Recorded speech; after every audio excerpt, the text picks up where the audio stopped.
നമ്മുടെ സംസ്ഥാനത്ത് ആദ്യമായിട്ട് തേൻ കൃഷിക്കായി ആലപ്പുഴയിൽ ആരംഭിച്ച തേനീച്ച വളർത്തൽ കേന്ദ്രം 6 വർഷം പിന്നിടുകയാണ്. ഹോർട്ടികോപ്പിന്റെ നേതൃത്വത്തിലുള്ള ഗുണമേന്മയുള്ള തേനും തേനുൽപ്പന്നങ്ങളും ഉറപ്പാക്കുക എന്ന ലക്ഷ്യത്തോടെയാണ് മാവേലിക്കര കല്ലിമേലിൽ തേനീച്ച വളർത്തൽ കേന്ദ്രം ആരംഭിച്ചത്. തേനും പൂമ്പൊടിയും ശേഖരിക്കുന്നതിനായി വ്യത്യസ്ത കാലാവസ്ഥയിലും വളരുന്ന സസ്യങ്ങളും ഇവിടുത്തെ പ്രത്യേകതയാണ്.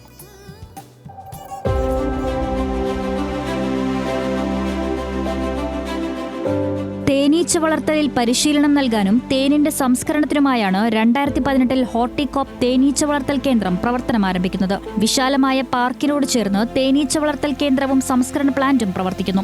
ദിവസേന 300 കിലോ തേൻ സംസ്കരിക്കാൻ കഴിയുന്ന പ്ലാന്റുകളാണ് ഇവിടെയുള്ളത്.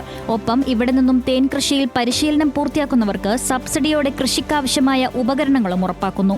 ഇങ്ങനെ കർഷകർ തേനീച്ച കോളനികൾ എടുത്തു കഴിഞ്ഞാൽ ഈ കോളനിയിൽ ഉത്പാദിപ്പിക്കപ്പെടുന്ന തേൻ നേരിട്ട് സംഭരിച്ച് സംസ്കരിച്ച് തേനധിഷ്ഠിത മൂല്യവർദ്ധിത ഉൽപ്പന്നങ്ങളുമായി മാവേലിക്കര കേന്ദ്രീകരിച്ച് നടക്കുന്ന ഈ യൂണിറ്റിൽ മാറ്റിയെടുത്ത് വിൽപ്പന നടത്തും. കർഷകരിൽ നിന്നും നേരിട്ട് സംഭരിക്കുന്ന തേൻ സംസ്കരണം പൂർത്തിയാക്കി അമൃതഹണി എന്ന പേരിൽ വിപണിയിലെത്തിക്കുന്നു.